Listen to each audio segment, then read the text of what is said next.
Hello, darlings. You've all heard of Marilyn Monroe. Some of you know Bridget Bardot.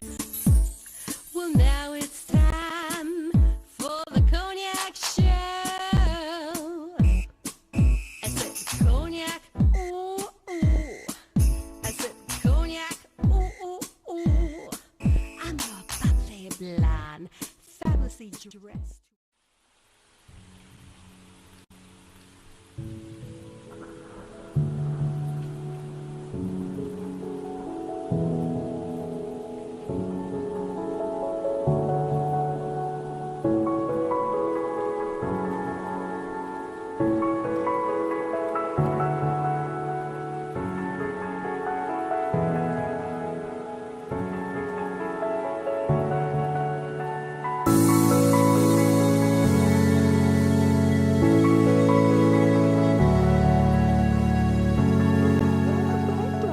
I'm Cognac Wellerlane, and I'm here for the Long Island Cares, Inc., the Harry Chapin Food Bank and Humanitarian Center.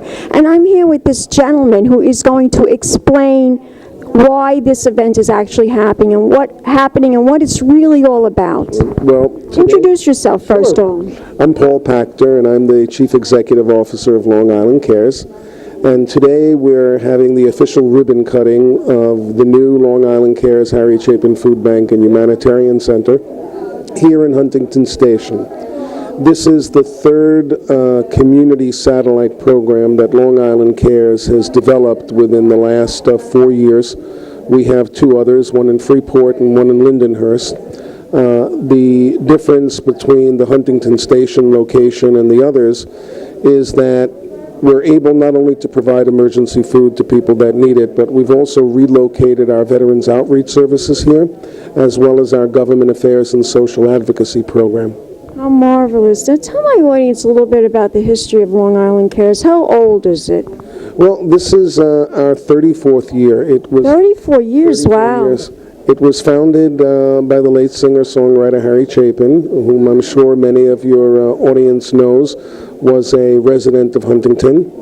And when Harry founded the organization, he and his wife Sandy really were pioneers in the food banking world, because Long Island Cares was only the third food bank in New York State at the time.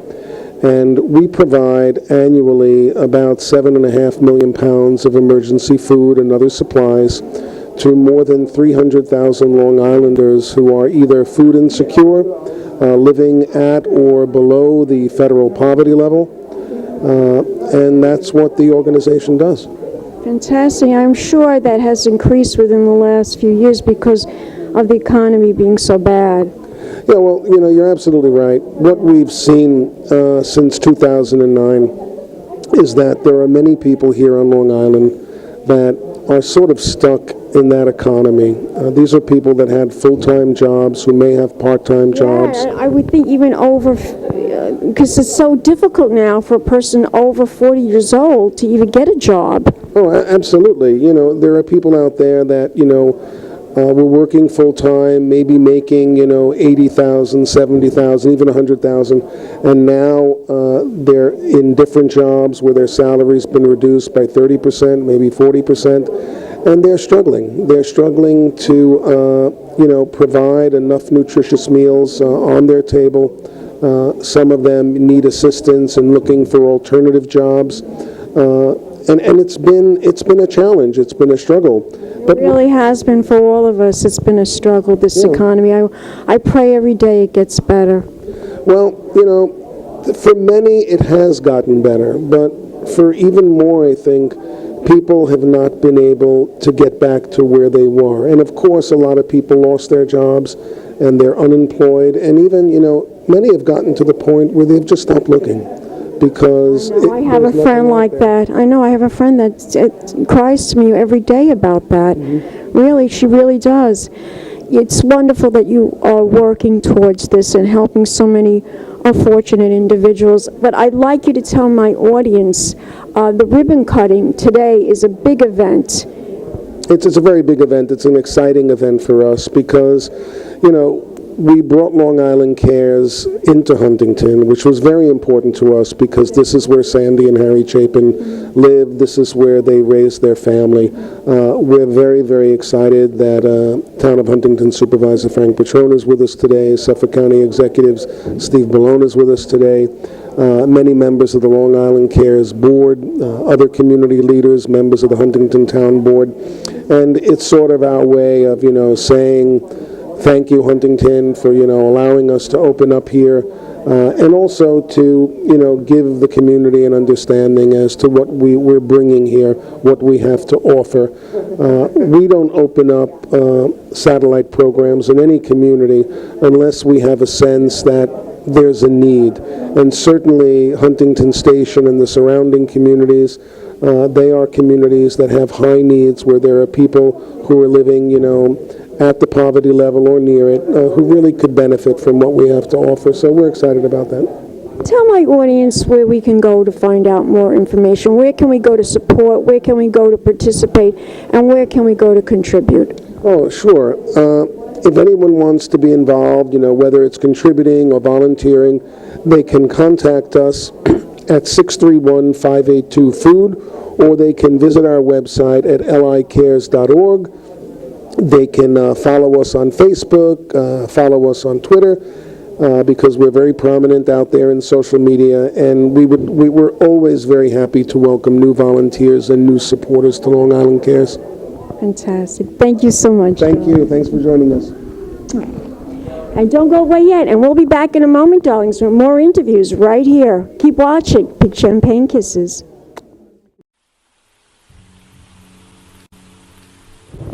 Welcome back, darlings. I'm Cognac Wellerlane, and we are here at the Long Island Cares, Inc., the Harry Chapin Food Bank and Humanitarian Center. And I'm here with this gentleman who is in charge of so many things here at this organization, and he's going to introduce himself to the camera. Hello, my name is Mike Haynes. I'm the Manager of Government Affairs and Veteran Services for Long Island Cares. Now tell my audience about the Veteran Services. That's very important. It's a pretty comprehensive program that we've developed over the last couple of years. We partner with the county at events such as Veteran Stand-Downs, where we could, in 2 weeks, we're going to be in Nassau County at their Veteran Stand-Down, and we're going to distribute turkeys and the rest of a normal, traditional Thanksgiving dinner to over 100 veterans and their families. How wonderful. We also have a veteran job development program called Vets Work, where we've already, in less than 5.5 months, we've helped 10 veterans get jobs, and we're working with about 60 others. And more than just jobs, we're also helping them regain some confidence and showing them how they can re-assimilate back into civilian culture. We're also with Veteran Services every Tuesday at Long Island Cares is Veterans Day. It's our Military Appreciation Tuesday program, and veterans can come to Long Island Cares every Tuesday and get enough food and household supplies for themselves and their families. It's between our 3 locations, we serve approximately 160 to 170 veterans and their families each Tuesday. Tell my audience what a veteran really is, because there's always a story about that. What a veteran is. It somebody that has served time in a war? You explain that to my audience. A veteran doesn't necessarily have to be someone who went overseas or seen combat. If you joined the military and you signed up and you were willing to sacrifice, you're a veteran. We've seen Long Island Care serves veterans from World War II to active duty personnel now. We've seen veterans from the type of veteran we serve the most is actually Vietnam era, Vietnam age. I would think so. And we're also getting more and more of the Iraq and Afghanistan veterans. And a veteran, what type of person is a veteran? A veteran's a hero. A veteran's somebody that was willing to give everything to protect you and I, so that we can be at great events free. Like today, like this ribbon cutting with Long Island Cares. Yes, so we could be free. We could be free here in the United States. I want you to tell my audience where we could find out more information about the Veteran Services. What is the website? The website is www.longislandcares.org. There's a section under our programs for Veteran Services, and you can always call 631-582-FOOD, and that is 3663. Thank you so much, darling. Thank you. I really appreciate it. And we'll be back in a moment. Don't go away yet. We'll be back in a moment with more interviews. Keep watching Pink Champagne Kisses. Hello, darlings. You've all heard of Marilyn Monroe. Some of you know Bridget Bardot. Well, now it's time for the Cognac show. I said cognac, ooh, ooh. I said cognac, ooh, ooh, ooh. I'm a bubbly blonde, fabulously dressed to impress. One of a kind girl. This has been a Crybaby Productions, darlings.